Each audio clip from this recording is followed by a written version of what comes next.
జీవము కలిగిన దేవుని బిడ్డలారా, మీ అందరికీ ప్రభువైన యేసుక్రీస్తు నామములో శుభములు, వందనాలు తెలియజేస్తున్నాను. భూమిని, ఆకాశాన్ని సమస్తము కలుగజేసిన ప్రభువైన క్రీస్తు బోధైన దేవుని బిడ్డలారా, పరిశుద్ధ గ్రంథం నుండి, బైబిల్ గ్రంథం నుండి యేసుక్రీస్తు దేవుని మాటలు విందాం. మత్తయి సువార్త 28వ అధ్యాయం 19వ వచనం. మీరు సర్వలోకానికి వెళ్ళి సర్వ సృష్టికి సువార్తను ప్రకటించి సమస్త జనులని శిష్యులుగా చేయండి. యేసు ప్రభువు చెప్పిన బోధ, యేసుక్రీస్తు దేవుడు చెప్పిన బోధ అని తెలుసా? మత్తయి సువార్త 28వ అధ్యాయం 19వ వచనం.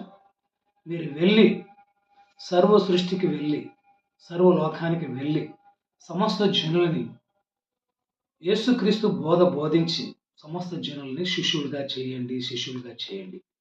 యేసుక్రీస్తు ప్రభు వారు మహాకాశం నుండి దిగువచ్చి శిష్యులు తయారు చేశాడు. యేసుక్రీస్తు దేవుడు 12 మంది శిష్యులను తయారు చేశాడు. 12 మంది శిష్యులను తయారు చేసి వాళ్ళకి బోధించి 12 మంది శిష్యులకు చెప్పిన మాట, యేసు ప్రభు సర్వలోకంలో మనుషులందరి పాప అతిక్రమల కొరకు సిలువలో చనిపోయి సమాధి చేయబడి తిరిగి లేచి పునరుత్థానుడై ఆకాశానికి ఎత్తబడేటప్పుడు యేసు ప్రభు శిష్యులకు చెప్పిన మాట ఇది. మీరు వెళ్ళండి, సర్వలోకానికి వెళ్ళి సర్వ సృష్టికి నా సువార్తని, యేసుక్రీస్తు గురించిన బోధ చేయండి, ప్రకటించండి. మీరు సమస్త జనులని శిష్యులుగా చేయండి. శిష్యులని తయారు చేస్తలేరండి.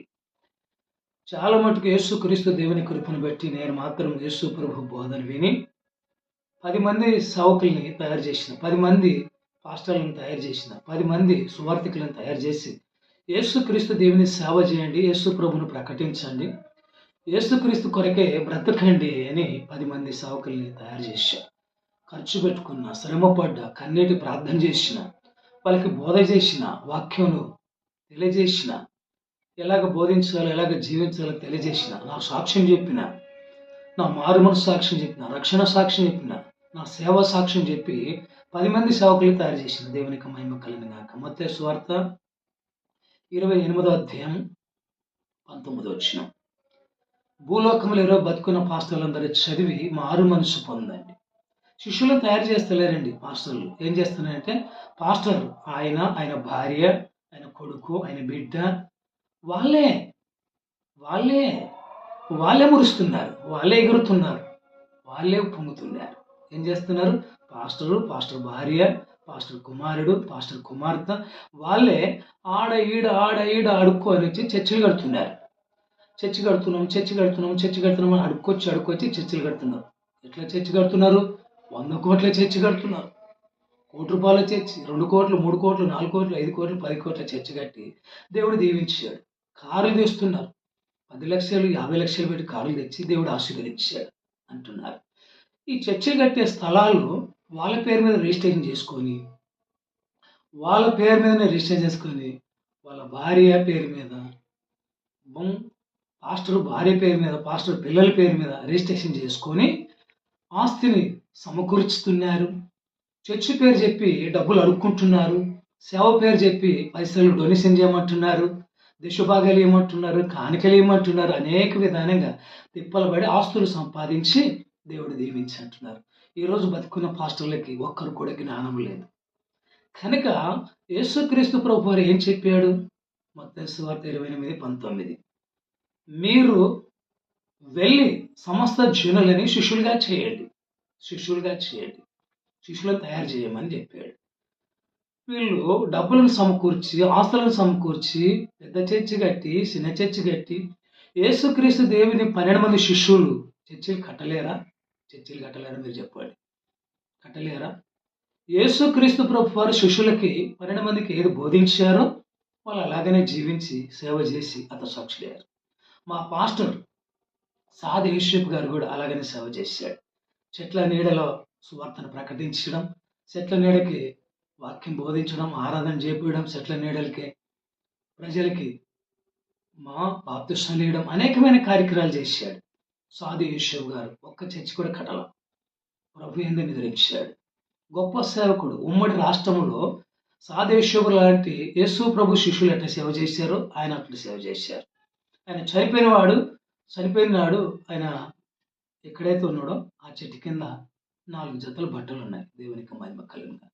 ఇప్పుడున్న సేవకులు చెప్పండి, లక్షలు సంపాదిస్తున్నారు, కోట్లు సంపాదిస్తున్నారు, దేవుడు దీవించాడు, దేవుడు ఆశీర్వదించాడని అబద్ధాలు చెప్తున్నారు బతుకున్న పాస్టర్లు. ఎవరు జ్ఞానం లేనివారు, తెలివి లేనివారు. యేసు ప్రభు బోధ ఏం చెప్తుంది? మత్తయి సువార్త 28:19. కాబట్టి మీరు వెళ్ళి సమస్త జనులని శిష్యులుగా చేయండి, శిష్యత్వం చేయండి. శిష్యులను తయారు చేస్తలేరు, సేవకులను తయారు చేస్తలేరు. ప్రతి పాస్టరు ఆయన భార్య, ఆయన కొడుకు, ఆయన బిడ్డ, వీళ్ళే సేవ అంటే. వాళ్ళ పేరు మీదనే సంస్థ పెట్టుకోవడం, వాళ్ళ పేరు మీదే రిజిస్ట్రేషన్ చేసుకోవడం, వాళ్ళ పేరు మీదే భూములను, కార్లను కొనడం, దేవుడు దీవించాను అబద్ధం చెప్పడం. యేసుక్రీస్తు దేవుని 12 మంది శిష్యులు ఏమైనా ఆస్తులు సంపాదించారా, భూములు సంపాదించారా? వాళ్ళకున్న భూములను, చేన్లు, చెట్లు, గొర్రెలు, బర్రెలు ఉంటే అమ్మి యేసుక్రీస్తు ప్రభుని సర్వలోకానికి ప్రకటించి చచ్చిపోయారండి.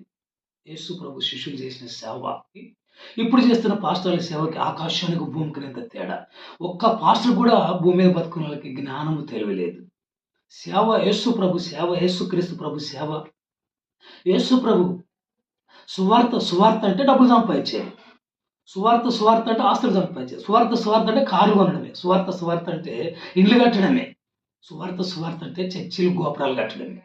యేసుక్రీస్తు ప్రభు చెప్పిన యేసుక్రీస్తు ప్రభు బోధకి వ్యతిరేకంగా బతుకుతున్నారు ఈరోజు బతుకున్న పాస్టర్లు భూమి మీద.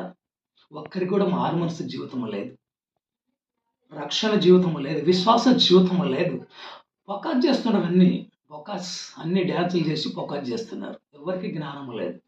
ఉంటే నాలక సేవ చేసి నాలక బతుకుతారు. నేను కూడా ఏమి గోపురాలు కట్టలే, అమెరికాకి వెళ్ళిన, ఆస్ట్రేలియాకి వెళ్ళిన, అన్ని దేశాలకు వెళ్ళి స్వార్థను ప్రకటించడానికి, ప్రభు పరిచయకు వెళ్ళని పెద్ద పెద్ద వాళ్ళు కూడా తెలుసు నాకు. ఎక్కడి నుండి తెలుసు?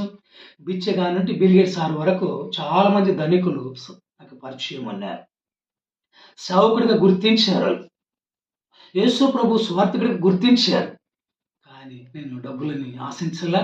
నాకు చర్చి కడుతున్న సహాయం చేయి, నేను కారు కొనుక్కోవాలి సహాయం చేయి, నేను ఇల్లు కట్టుకోవాలి సహాయం చేయి. ఎవరిని ఆశించలే. చర్చికి స్థలాలు కొనాలని ఆశించలే. పెద్ద వాళ్ళు తెలుసు. మురళీకృష్ణ ప్రసాదరావు అని హైదరాబాద్లో రామతుబలు ఉంటాడు. మంచి ధనికుడు హైదరాబాద్లో. గొప్ప వ్యక్తి, నన్ను ఎక్కువ ప్రేమించే వ్యక్తి. నా సేవను, నా జీవితాన్ని, నా సాక్ష్యాన్ని విని నా కొరకు ప్రార్థన చేస్తుంటాడు. అంతే. ఆయనతో ప్రార్థన సాయం కోరుకుంటా కానీ పైసలు ఎప్పుడు కోరుకోను. దేవునికి మహిమ కలిగిన కాక. దేవుని బిడ్డలారా, ఈ లోకంలో చాలా మటుకు సేవ సావైపోయింది. యేసుక్రీస్తు ప్రభు నామాన్ని దూషణ పాలైంది, ఎక్కిరింప పాలైంది, అవమాన పాలైంది. యేసుక్రీస్తు ప్రభు కొరకు బతకడం లేదు. మత్తయి సువార్త 28:19. భూలోకంలో బతుకున్న నాతోటి సేవకులు, పాస్టర్లు చదివి ఈ రోజు నుండి మారుమనసు పొంది వదిలేయండి, ఈ లోకాశ వదిలేయండి. డబ్బు మీద, బంగారు మీద, ఆస్తుల మీద, కార్లు, బంగ్ల మీద మోజు కోరికలు వదిలేసేయండి. అది నిజమైన మారు మనసు. యేసు ప్రభు ఏం చెప్పాడు శిష్యులకి, 12 మందికి? మత్తయి సువార్త 28:19. కాబట్టి మీరు వెళ్ళి సమస్త జనులని శిష్యులుగా చేయమన్నాడు. చర్చిలు కట్టండి, గోపురాలు కట్టండి, స్థలాలు కొనండి, హాస్టల్ పెట్టండి, స్కూళ్ళు పెట్టండి, హాస్పిటల్ కట్టండి అని చెప్పాడు యేసు ప్రభు. 12 మంది శిష్యులకి చెప్పలా, వాళ్ళు చేయాల. యేసుక్రీస్తు ప్రభు వారు ఏం చెప్పాడో, యేసుక్రీస్తు ప్రభు వారు 12 మంది శిష్యులకి ఏ ప్రార్థన నేర్పారో, యేసు ప్రభు శిష్యులు అదే ప్రార్థన నేర్చుకొని సేవ చేశారు. ప్రపంచానికి సువార్తను ప్రకటించారు. సర్వలోకానికి సువార్తను ప్రకటించి భూమిని తలకిందులు చేశారు వాళ్ళు. 12 మంది శిష్యులు, అపోస్తలులు. అది సేవ, సువార్త. వాళ్ళంత సేవ చేశారు కాబట్టి యేసుక్రీస్తు ప్రభు వారు నీకు దొరికాడు, నాకు దొరికాడు. దేవునికి మహిమ కలిగిన గాక. జీవం కలిగిన దేవుని బిడ్డలారా, జాగ్రత్త. యేసుక్రీస్తు ప్రభు వాక్యం అన్నాడు. ఏమి ట్రైనింగ్ చేసినావు? Bible training. నీ ట్రైనింగ్ ఏమి? నీ కథ ఏంది? నువ్వు రెవరెండ్ ఏంది? నీ బిషప్ ఏంది? నువ్వు రెవరెండువో, బిషప్పువా, ప్రవక్తవా? ఏమైనా జ్ఞానం ఉందా? ఆలోచన ఉందా? యేసుక్రీస్తు ప్రభు పుట్టక మునుపు 6 నెలల ముందు బాప్తిస్మం ఇచ్చే యోహాను ప్రవక్త, చివరి ప్రవక్త. యేసు ప్రభు 6 నెలలు వెనుక పుట్టాడు, శిష్యులను తయారు చేశాడు, శిష్యులను తయారు చేయమన్నాడు. ప్రవక్తలు ఇట్లాంటివి లేవు. కనుక జాగ్రత్తగా వాక్యం వినండి, వాక్యానికి లోబడండి, వాక్యాన్ని గౌరవించండి, యేసు ప్రభుని గణపరచండి. వాక్యాన్ని ముగిస్తుంటాను. వాక్యం ఇచ్చిన దేవుని బిడ్డలారా, మీ అందరూ కూడా ప్రభునేసు క్రీస్తు నామములో శుభములు, వందనాలు తెలియజేస్తున్నాను.